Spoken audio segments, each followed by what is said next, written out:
The very special band, you know, I know, but Lauren, tell us what makes them so special. Is that you playing? Yeah. I was going to pretend like it was. I was trying. I did bring my clarinet. I used to play, but I was actually quite terrible. I was quite terrible. Well, put it down. In the spirit of the Summit County Metro Parks Band, they are one of the only known park bands in the country. But the most unique isn't just the band itself, it's the members that come to play every week. You know, as you can imagine, it's been an emotional roller coaster the past couple days for the family, and today is no exception. I spoke with Godwin's granddaughter who told me while there's peace, there's also a void, and that void is justice. Yes, guys, it's very underground. Let me tell you, most of the human trafficking agencies that I even reach out to didn't even know about this. It's called Alice Day, and today is the day. It's when sex offenders and pedophiles share their stories and photos and even tips about what to do and how to get their next victim with each other. And that's not all. Take a look at this. This is called Pedo Bear. It's their symbol that they use to identify each other. And while it looks sweet and innocent, Dr. Jessie Bach tells me it's really not. Yeah, if I asked you, what would you say you are? You can't tell with the loads and loads of people filing in right now to get a glimpse of Game 6 in and outside the field tonight. But earlier in the season, this wasn't the scene. She shoots, she scores! That's amazing! Well, my game normally isn't that good.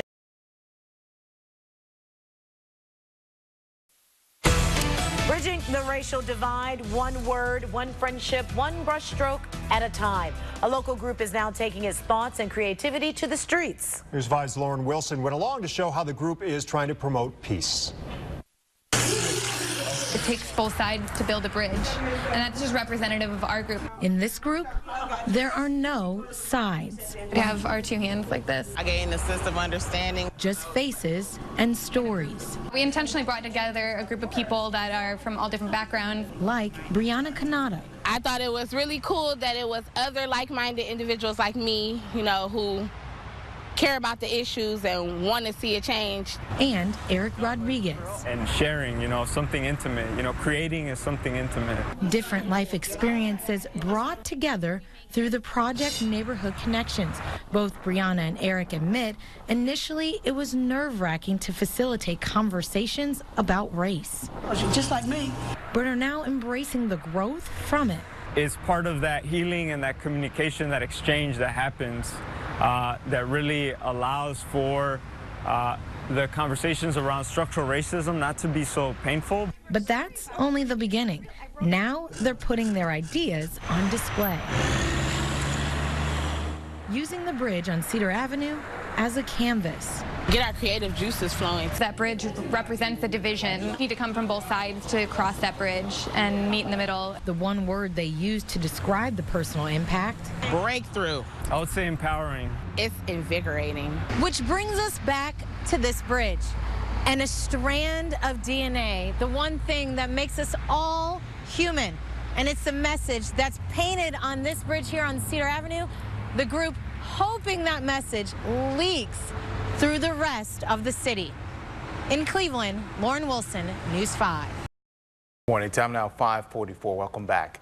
Well, the E-Team is working to tell you stories you won't see on any other station. We've uncovered pedophiles and child abusers are getting more creative. Yeah, they're finding new ways to communicate and to attract their next victim. The E-Team's community reporter Lauren Wilson spoke exclusively with a man who's tracking down these criminals.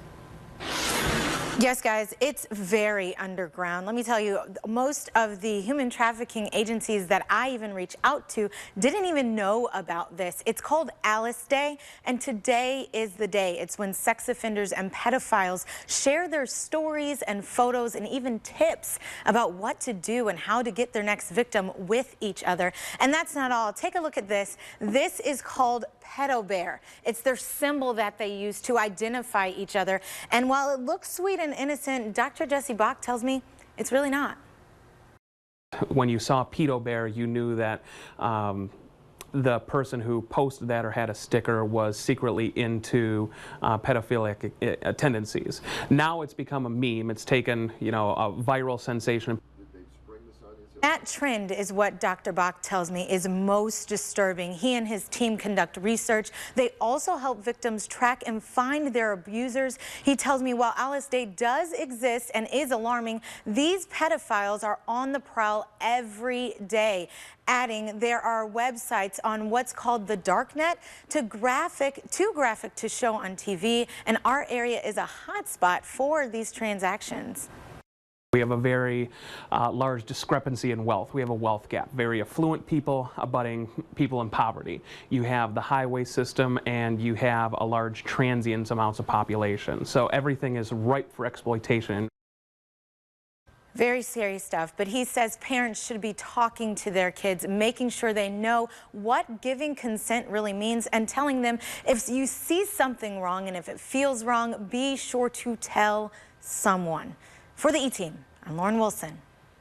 Right now, one man's trash is another man's treasure. We probably all learned that in grade school. Yeah, but in Cleveland's Slavic Village, they're really taking it to heart. And the E-Team's community reporter Lauren Wilson is here to show us exactly how. Good morning, Lauren. Good morning, guys. Yes, if you take a look at this video here, you're going to see a bunch of abandoned homes. Well, you see me, but you should see a bunch of abandoned homes. And you would probably normally just drive by these homes normally. But that could all change this weekend thanks to a special creative event. It's like a funeral. It is really emotional for, the community members and for the artists.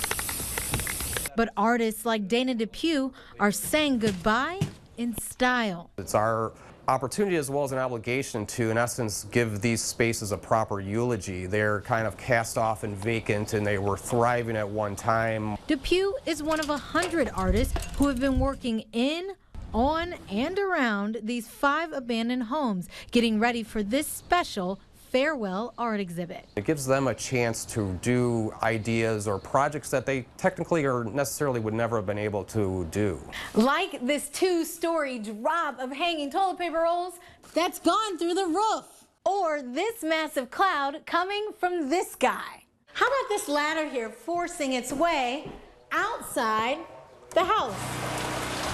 The goal? To show just how many people this small section of Cleveland and the entire city had lost, and maybe reverse that flow a little. And it also gives people, some hope and some interest in, how we can reimagine what to do with these vacant, abandoned properties in the city. Really, really cool. Super creative. Now, the 5 homes used in the exhibit will be demolished within the next 6 to 7 months. Kind of sad. But if you want to give them the proper goodbye, you can check out the artist's work all weekend from noon to 5.